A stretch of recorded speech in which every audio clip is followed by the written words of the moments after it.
The black people organized as some kind of union, even in trucking and even voting, anything organized. Just imagine the damage that'll be done when nobody can't get around like Rock used to say, circle your wagon. All the wagons are circled, you know, and nothing can get inside of that because the way the wagon's been circled. So why do you think black folks are not organized? And everybody knows we disorganized, but what are some of the factors that contribute to that? I told you, victimhood, brother. What the other one I told you? You said cowardice and victimhood. Cowards and victims mentality. Coward and victim mentality. Yeah.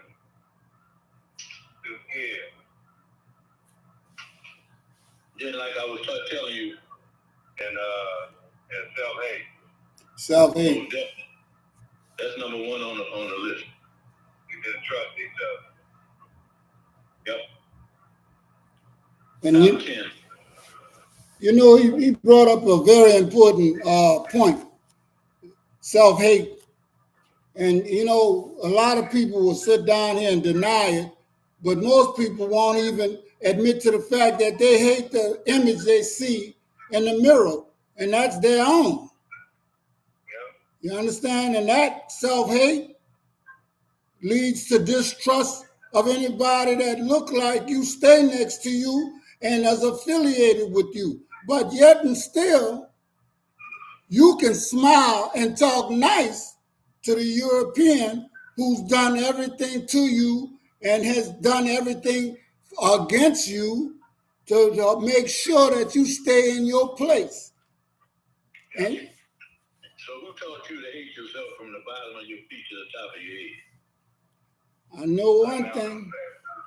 And then the sad part, you believe it. Yeah. And we not only believe that we hate ourselves and the things that he told us, we believe that the things, this is why this is the church of tomorrow morning, because we're going to tell the truth. You believe the things that you were taught in church ever since you were a little bitty boy, girl. And who was teaching? In fact, they took somebody that looked just like you and fed them information to feed to you to make the creature that you are today. And this is why we're in the position that we're in right now, because we believe the wrong thing and the wrong people and the wrong information, and we won't do nothing to change it. But what happens in that church the next morning from going to that church? What happens the next morning to you from going to that church? Do you go in? You're gonna be broke. Don't spend the last dime, and then you back to just being just like you was the day after. Ain't nothing gonna get done. Nothing gonna get accomplished. You still hate yourself, and you still hate your brother. Rinse and repeat. Next Sunday, you got to go back to next Sunday. So it's rinse, wash, and repeat. Exactly. For how many 100 years now? Man. And we can't see it. You go one time. You deal with your your frailties, your weaknesses, your so-called sins, and the next day you wake up, you deal with them and change. And you don't have to come back. You don't have to come back next Sunday. The only thing you do next Sunday is have church with yourself. Yeah. And once you get strong enough and powerful enough, then you can call others around. Then you start having church with your family. Then you start having church in the community. You gotta know you the church first. Go around telling the truth. Because you done change yourself. You don't need to go back every Sunday for nobody to tell you about the same thing over and over and over. Like you're a fool. That's how fools they claim they learn, but a fool never learn. Because he do the same thing over and over and expect different results. A man that's insane, a fool. But if you don't know the church, if you don't know you the church, you see, if you don't take hold and if you don't grab hold of your position in the community, in your family, you are the church. Isn't that what we've been saying from the beginning? Like we told them prior. But that's hard for us as a people because we've been brainwashed from the beginning of time as far as taught to believe in God and looking for God everywhere, but never been taught to just look inside yourself. And that's where you find God at, either living or dead. You can, at least if you find that God is inside of you, at least you can tap into that energy and maybe, start from there. But man, we looking all to and fro, all outside it, we looking for material things to say that we, anything that's a material possession, nothing inside of you to tell you that, man, that's what God is at right here. All the time I've been looking for God, and God is inside of me. Exactly. And we don't have that in us as a people to do that. It's hard, man. Well, you've been... It's a struggle for our people. It really is a struggle. And then when you find God inside yourself, the people that ain't never found God, they start looking at you as being blasphemous, because you realize what God is at. All the time I've been looking for God, man, He's right here inside of me. Now when you start activating that God inside of you, comes the struggle against your own people. Because they don't know you done woke up, you done became conscious, now you're gonna start changing stuff about yourself.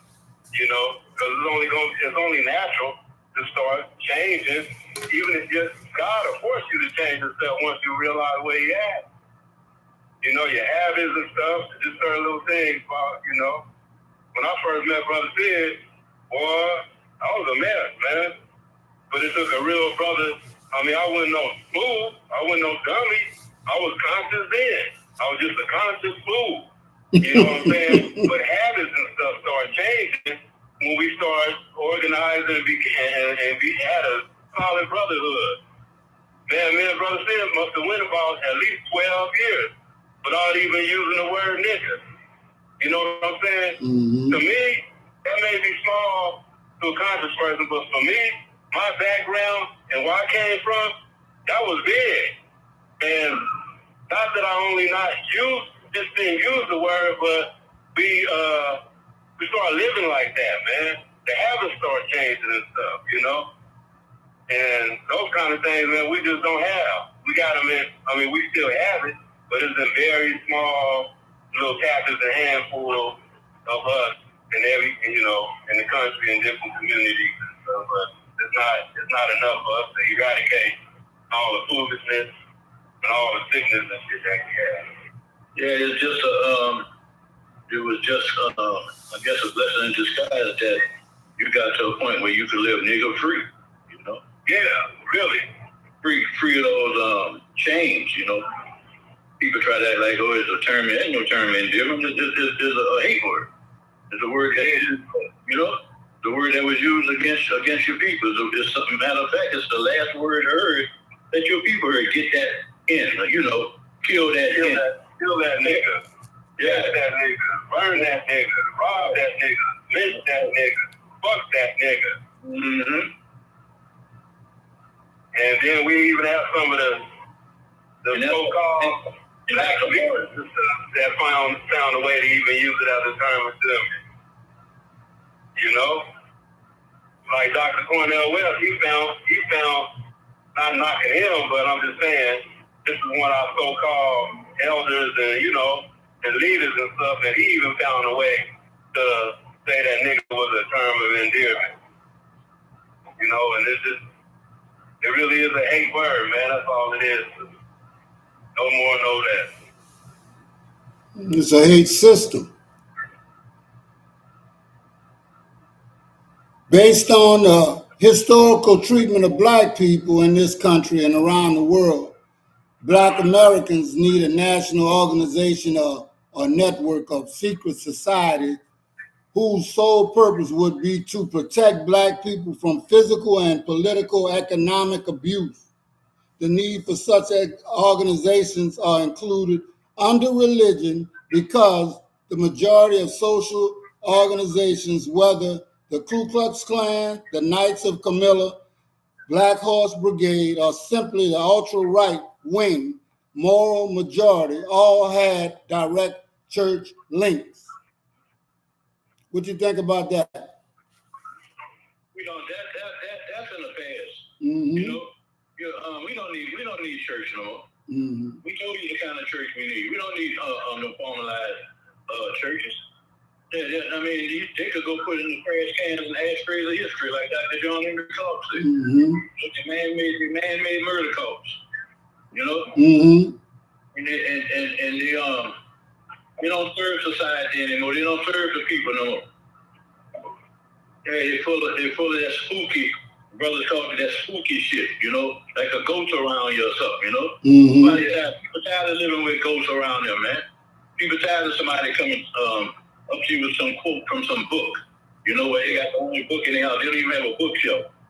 You notice on all the movies, and I'm maybe using the wrong example in movies, you know, because I'm kind of leery about that also, but whenever they speak to anybody knowledgeable, they're always in a room with a whole bookshelf around it, thousands of books, you know, hundreds of books, because that's inside those books is true. And so even though they sit there and you think these people talking to you from on that one subject matter, Mm-hmm. but remember they're well educated. They know the truth. They may be sitting up there telling a pack of lies to serve them, but inside those books, they already know the truth. And one thing they know the truth about is you, the black man and woman. Mm-hmm. They know more truths about you than you know about yourself. And that gives them power to do what they have to do to keep you helpless, powerless, and weak, miseducated, and uneducated. Well, because you don't want to read. A kid left some books on a bus route, and the bus route went around 2 times, and the kid realized and told the mother it got dark.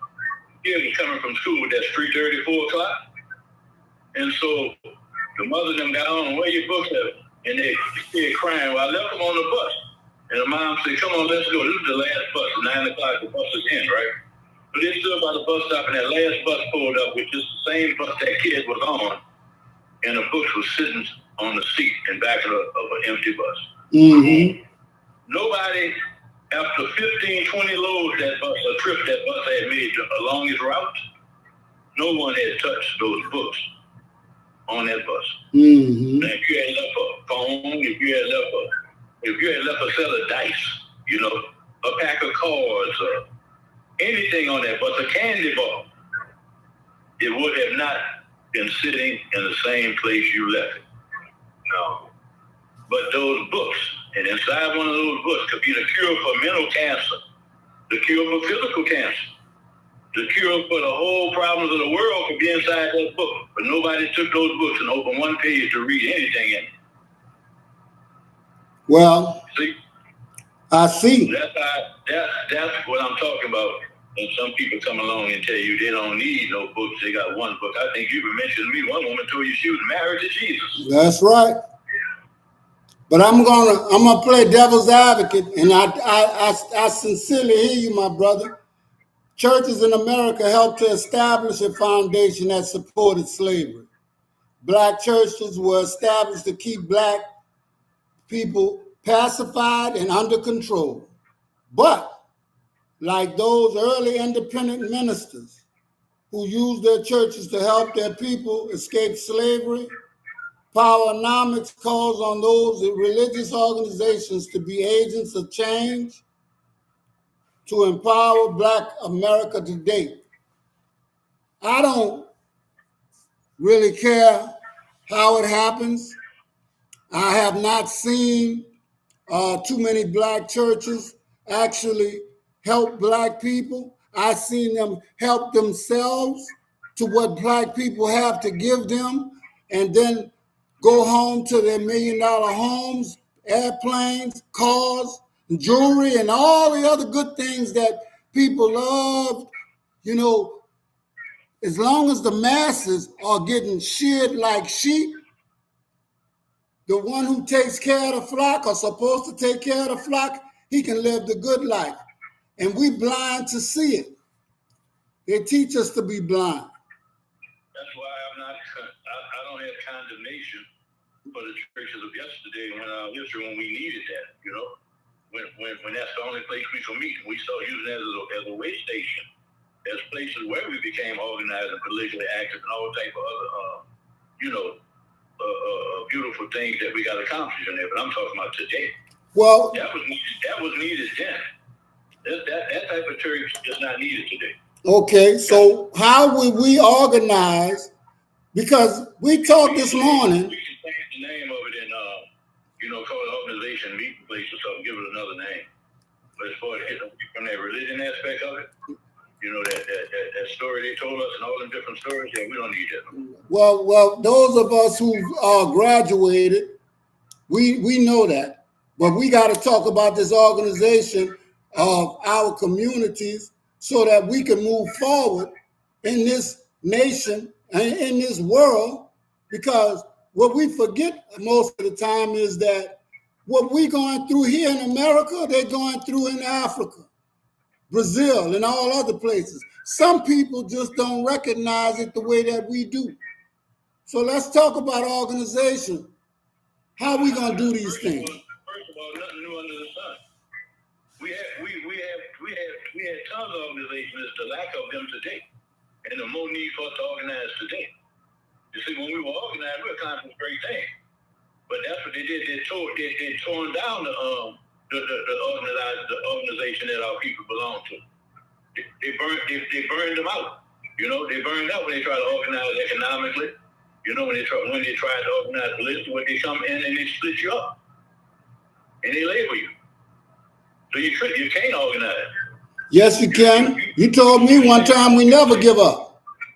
You played something earlier. I had a situation with to show you how they label people and how this tags were on, just like I was telling you about the blue label. Just one dude came up with that, and he probably was a well-off, you know, brother. He had a house and a car too at that time. But they had a book called Panther, Black Panther, about the Black Panther situation in New Orleans, written by this woman named Arissa Oran or something. So inside the book, she had a passage about my father. He had about the Son of Design. She said his name, and she said a black, but she was a black nationalist. But she said a black, man, I done lost track of it. Well, tell us about what your daddy represents. I'm gonna come back to that one. Right. Tell us what your daddy represents. She said the word a black capitalist. Mm-hmm. Well, the first thing I did, I went and looked up this woman's name and I called her. And she took this man who did all this community work, dedicated himself to this community all those years. I mean, this man who almost lost really basically did lose his life in the end by trying to help black people in a community that was one of the worst in America, and took and raised it up to a level where that community began to respect itself. And the people that began to respect themselves. He educated masses, he educated the person, he educated the children, then he started educating the parents through the children in this community. And this woman put in there that word, a black capitalist, and then just kept writing about whatever she was writing about. But she had labeled this man that. So anybody who don't know him who read the book, this is what they're seeing, you know. When they look at that and they spin on that, what a capitalist, you know. Like he's one of the poorest communities, like he capitalizing off the people. Because they had a bookstore. Right. You know, they had a picture, take pictures in the community. There's some guys there with bongos and stuff, you know, playing African. They showed African dashikis. They went to Africa and got African artwork, you know. African trinkets and brought back and sold to the people. African, you know, everything African, because they went there and brought it back. So the people had access to that type of stuff. Well, we know. She took because they charged the Sons of Desire, because they had to charge for something they went and got for the people, and charge the people for it so they can go back and get more.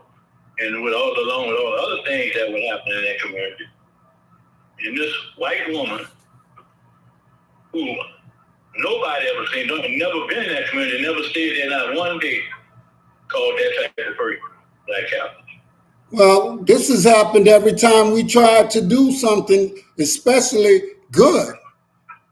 Organizations, I mean, I didn't never understand the NAACP, and I don't understand it today. You know, we have to do for ourselves, because anytime you allow somebody else to foot the bill for your organization, they truly rule and the outcomes of that organization. This woman who called your father a black capitalist, you know what clan she was from. You know what her main objective was, because everybody know that was one of the most community minded black men in New Orleans.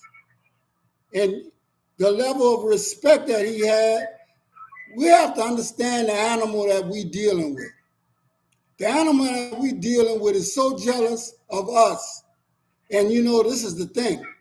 You're supposed to be the God of this earth. That's what he calls himself. And that's what most people make him to think he is. Okay? Whatever he decides to label you, you're supposed to be it. But just like we accept that word, nigga, the fact is, in Asia, they have a group over there that they call nigga. And they got Sambo as a god over there. But we don't know our history, and so when we don't know our history, we believe anything that man tells us. That's because of the conditioning. Organization, the reason why most of us, we can't organize is we too jealous of one another. And we always asking who gonna hold the money. Distrust, like Will said earlier. This is our powerful organization. As you know, they got the homeless, right? The homeless is a problem. Mm-hmm. Even if the homeless organized, that would be a problem. But that's exactly right. Address homeless just because the homeless people organize. Or somebody organizing the homeless people. Or they got a organization, you know, that's organized to deal with the homeless. Right.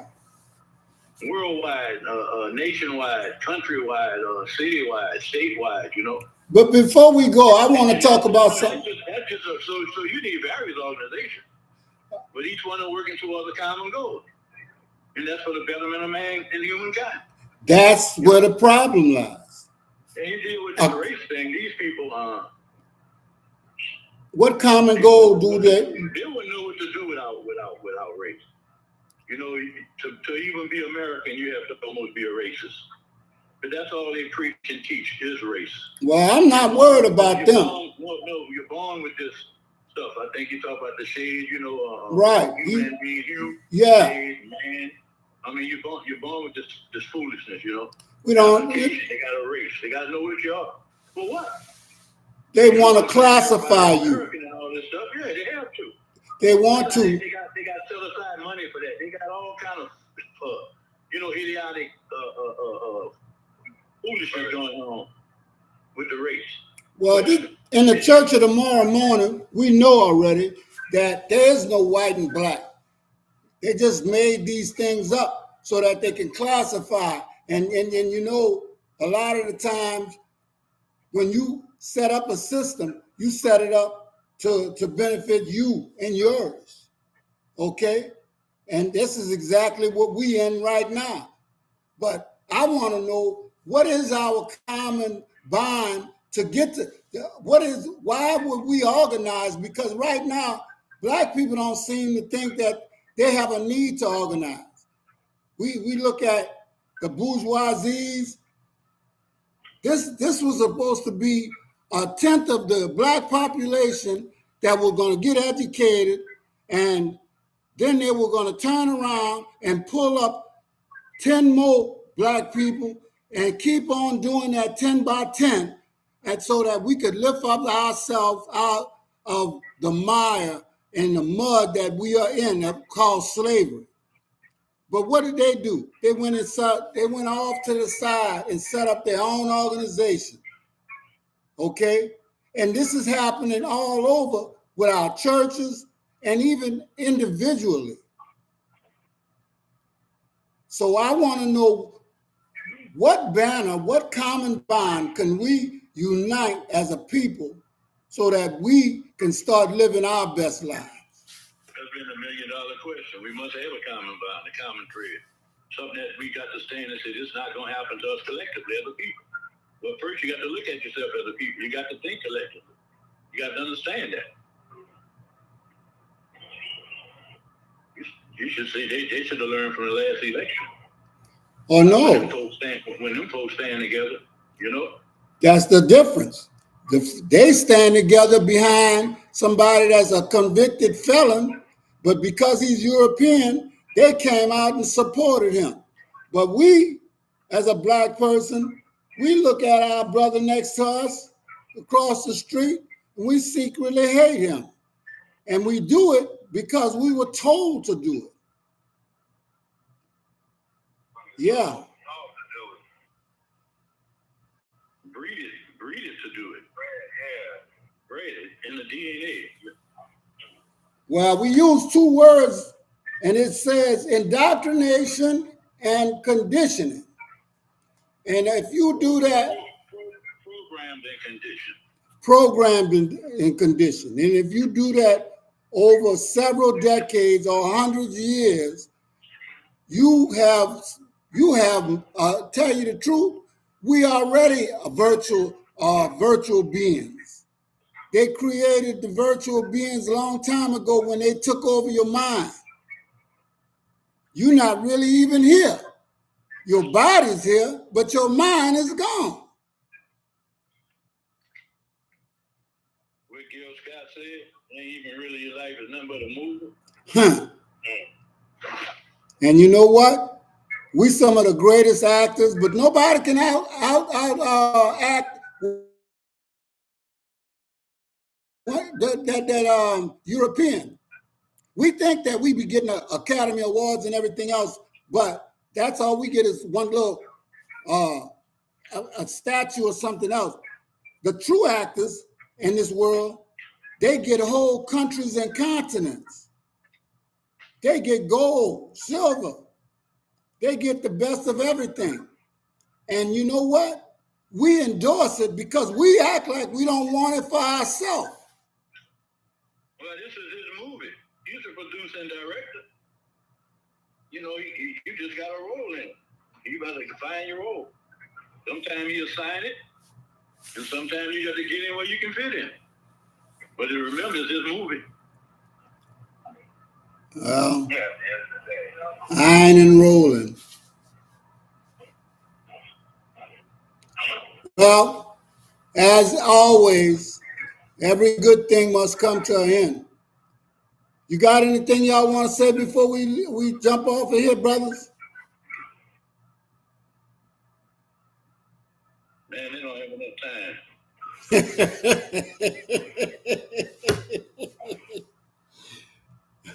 I got this tape I was listening at, the one I read the other day. I was listening at some pieces to read over that, and I said, nope. Why not? The Church of Tomorrow Morning create our own movie.